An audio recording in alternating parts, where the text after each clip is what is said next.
Do you ever find yourself trying to concentrate and yet can't seem to focus? Why are we so distracted these days? And is technology the root cause of the problem? Or is there something deeper going on?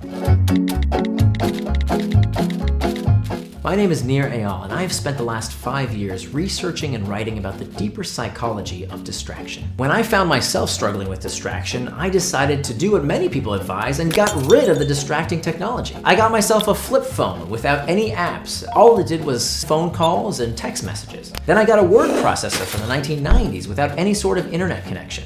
Unfortunately, I found I still got distracted. I'd start reading a book from my bookshelf. I'd tidy up my desk. I'd take out the trash even, just to avoid the thing that I didn't want to do. I had only focused on the external triggers, the pings and dings that were leading me towards distraction. What I hadn't focused on, and what turns out to be a much more common source of distraction, are the internal triggers. The uncomfortable emotional states that we seek to escape. When we're lonely, we check Facebook. When we're uncertain, we Google.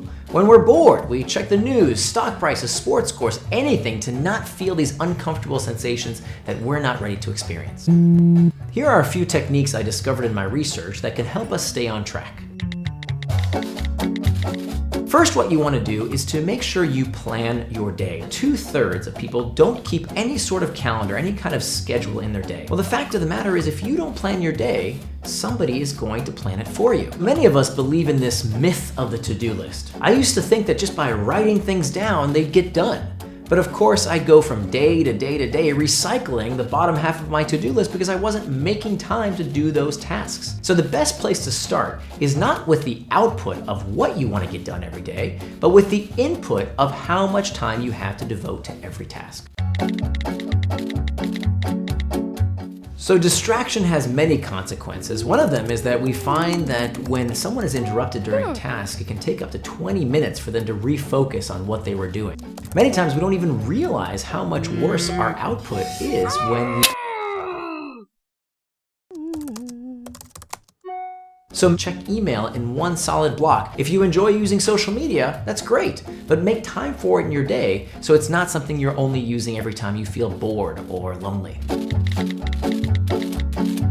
Researchers have found that surfing the urge is an effective way to master our internal triggers. In a smoking cessation study, researchers found that when they taught smokers how to notice the sensation and be mindful of what they were experiencing, they became much more likely to stop smoking. By surfing the urge and noticing what it is that we're experiencing and allowing that sensation to crest and then subside, kind of like how a surfer might surf a wave, we allow that emotion, that uncomfortable internal trigger, to crest and then pass.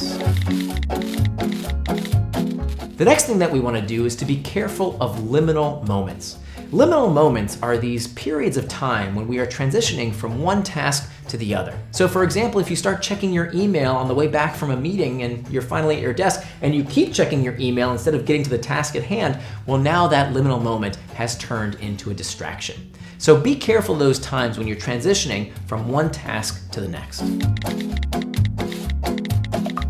A study of alcoholics found that the #1 determinant of whether someone would stay sober after a rehabilitation program was not their level of physical dependency. It wasn't what was happening in their body. In fact, it was what was happening in their minds. The people who were most likely to stay sober were those who believed they had the power to stop. So when we think that technology is hijacking our brains or it's addicting everyone, we are making it more likely that we won't be able to put technology distractions in their place.